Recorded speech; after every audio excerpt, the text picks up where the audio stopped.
दोस्तों, इंसान कुर्राए ज़मीन पर कदम रखते ही फितरत को समझने, उसकी बनावट और राज़ों को जानने की जस्तजू में लग गया और उसने कायनात में ऐसी निशानियां देखी जिसने उसे सोचने पर मजबूर कर दिया कि इस दुनिया पर इंसान की शुरुआत कैसे हुई। आज की वीडियो में हम कुरान के 10 ऐसे मोजज़ात का जिक्र करेंगे जिसे साइंस ने खुद साबित किया है। नंबर 1, ओरिजिन ऑफ लाइफ, ज़िंदगी की शुरुआत। हम सब जानते हैं कि पानी हमारी ज़िंदगी का एक अहम हिस्सा है। इसी मौजू पर कुरान की सूरह अंबिया में यूं इरशाद होता है, और हमने हर जानदार चीज़ पानी से बनाई, तो क्या वो ईमान न लाएंगे। आज हमें साइंस बताती है कि ज़मीन पर रहने वाली मखलूक़ात के सेल्स पानी से बने हुए हैं। मसलन किसी भी इंसान के सेल्स को अगर स्टडी किया जाए तो वो 70% पानी से बना हुआ होता है, और इसकी तस्दीक माइक्रोस्कोप के आविष्कार के बाद ही हो पाई है, जिसका आविष्कार 12वीं सदी में हुआ। लेकिन कुरान ने 1400 साल पहले ही बता दिया कि ज़िंदगी की शुरुआत कैसे हुई। नंबर 2, लोहा, जो कि ज़मीन पर मुख्तलिफ सूरतों में पाया जाता है, मगर ये ज़मीन की धातु नहीं है, बल्कि ये आसमान से यहाँ आया है। ये अपने आप में चौंका देने वाली बात है, मगर ये हकीकत है। साइंस ने एक खोज निकाला है कि अरबों साल पहले कुछ सितारे धमाके से फटे और ये मेटेरॉइड्स यानी बड़े बड़े पत्थरों के जरिए ये लोहा हमारी ज़मीन पर आया, जिसका जिक्र हमें 1400 साल पहले कुरान की सूरह हदीद में यूं मिलता है। और हमने लोहे को ज़बरदस्त ताकत देकर उतारा ताकि इंसान इसका फ़ायदा उठा सके। नंबर 3, आसमान हमारी हिफाजत करता है। ज़मीन को सूरज की अल्ट्रावायलेट शुआओं से बचाने के लिए आसमान एक अहम किरदार अदा करता है। अगर आसमान नहीं होता तो सूरज की रेडिएशन ज़मीन पर ज़िंदगी को जलाकर ख़त्म कर चुकी होती। आसमान ज़मीन के चारों ओर लिपटे हुए कंबल की तरह है, जो ज़मीन को जमा देने वाली ठंड से बचाए रखता है।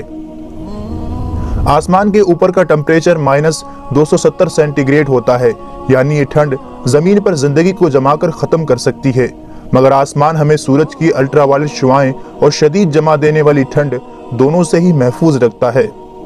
कुरान में अल्लाह आसमान का जिक्र करते हुए फरमाता है, और हमने आसमान को एक महफूज छत बनाया और वो लोग उसकी निशानियों से मुंह फेर लेते हैं। नंबर 4, पहाड़। कुरान हमारा ध्यान पहाड़ों की तरफ एक बहुत ही खास पहलू की तरफ खींचता है। कुरान की सूरह नबा में यूं इरशाद होता है कि हमने ज़मीन को आराम करने वाली जगह नहीं बनाया और पहाड़ों को मेखे।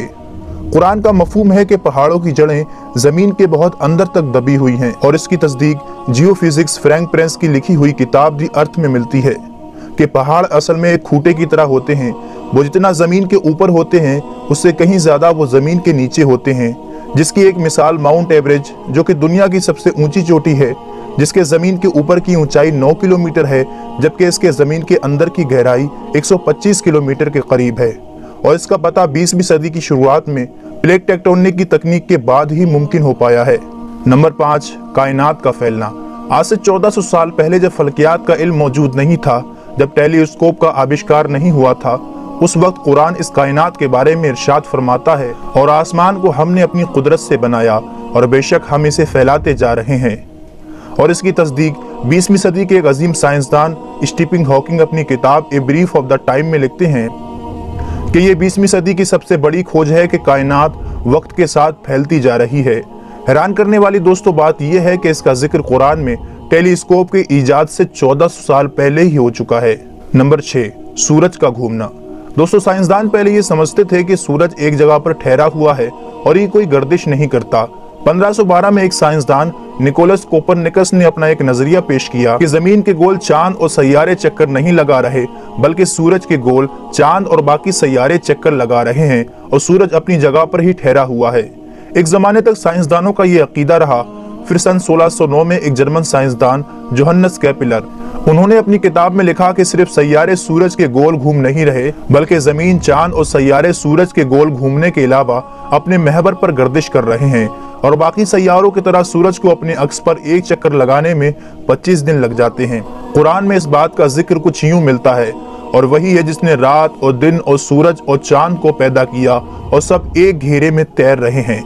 एक जमाने तक दोस्तों फल्कियाती साइंसदानों के मुताबिक कुरान के इस दावे को गलत समझा जा रहा होता, लेकिन आज हम जानते हैं कि कुरान का सूरज की गर्दिश के मुताबिक ये दावा आज की साइंस बिल्कुल सच साबित करती है।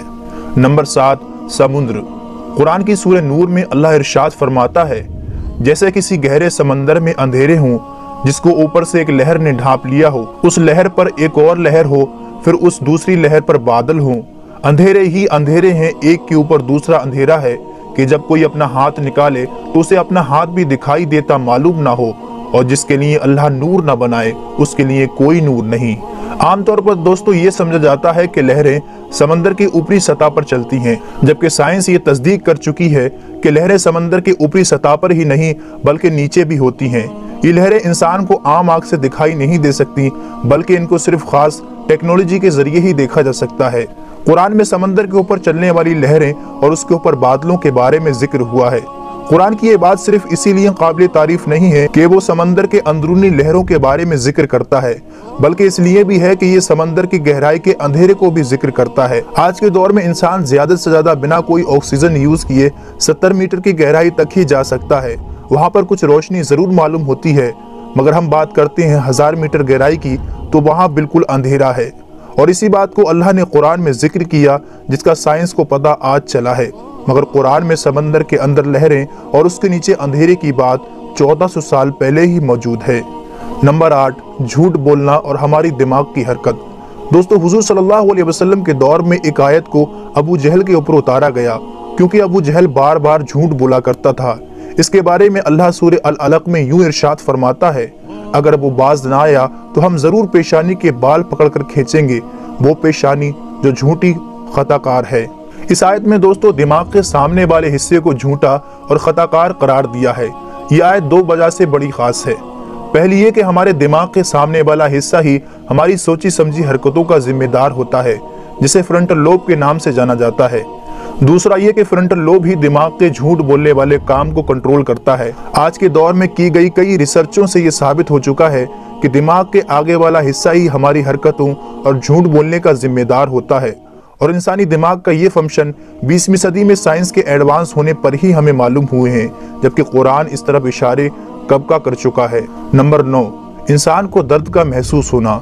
दोस्तों, काफी लंबे अरसे तक लोग यही समझते रहे हैं कि दर्द को महसूस करने वाले सेल्स हमारे दिमाग में होते हैं।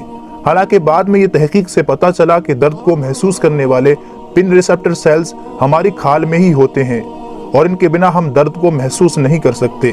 इसका जिक्र कुरान की सूरह निसा में कुछ यूं होता है, बेशक वो लोग जिन्होंने हमारी आयतों से इनकार किया, हम उन्हें आग में झुलसाएंगे, और जब उनकी खाल जल जाएगी तो हम उन्हें उसके बदले दूसरी खाल देंगे, ताकि वो दर्द को लगातार महसूस कर सकें। बेशक अल्लाह जबरदस्त हिकमत वाला है। दोस्तों, कुरान में इसका जिक्र 1400 साल पहले मिलता है कि दर्द को महसूस करने वाले सेल्स हमारी खाल में ही होते हैं, ना कि दिमाग में। इसकी खोज अब आकर 20वीं सदी में हुई है। Number 10, the big bang. हमारी दुनिया कैसे वजूद में आई। दोस्तों, 80 से 90 साल पहले दुनिया का सबसे बड़ा और अहम सवाल ये था कि ये दुनिया कैसे वजूद में आई। फिर अचानक 1931 में एक साइंसदान जॉर्ज लेमेत्रे ने कहा कि ये यूनिवर्स पहले एक सिंगल पॉइंट यानी इब्तिदाई गोला था, फिर एक बड़ा धमाका हुआ जिसकी वजह से ये चांद, सूरज, सितारे और हमारी ये दुनिया और सारी कहकशाएं वजूद में आई, जिसे साइंस की जबान में कहा गया द बिग बैंग यानी बड़ा धमाका। साइंस ने यह तहकीक तकरीबन 50 साल पहले की कि किस तरह ये कायनात वजूद में आई, मगर कुरान में इसका जिक्र हमें 1400 साल पहले मिलता है। क्या इनकार करने वाले ये नहीं जानते कि ये जमीन और आसमान मिले हुए थे और हमने इन्हें जुदा किया? और इस तहकीक को साइंस की एक बड़ी खोज माना जाता है। याद रहे दोस्तों, कुरान कोई साइंस की किताब नहीं बल्कि ये निशानियों की किताब है, जो हमें इस कायनात में गौर व फिक्र करने की दावत देती है। और तुम अपने रब की कौन कौन सी निशानियों को जुटलाओगे। दोस्तों, अगर आपको ये वीडियो पसंद आया हो तो इसे लाइक और ज़्यादा से ज़्यादा अपने तमाम दोस्तों को शेयर ज़रूर कीजिएगा।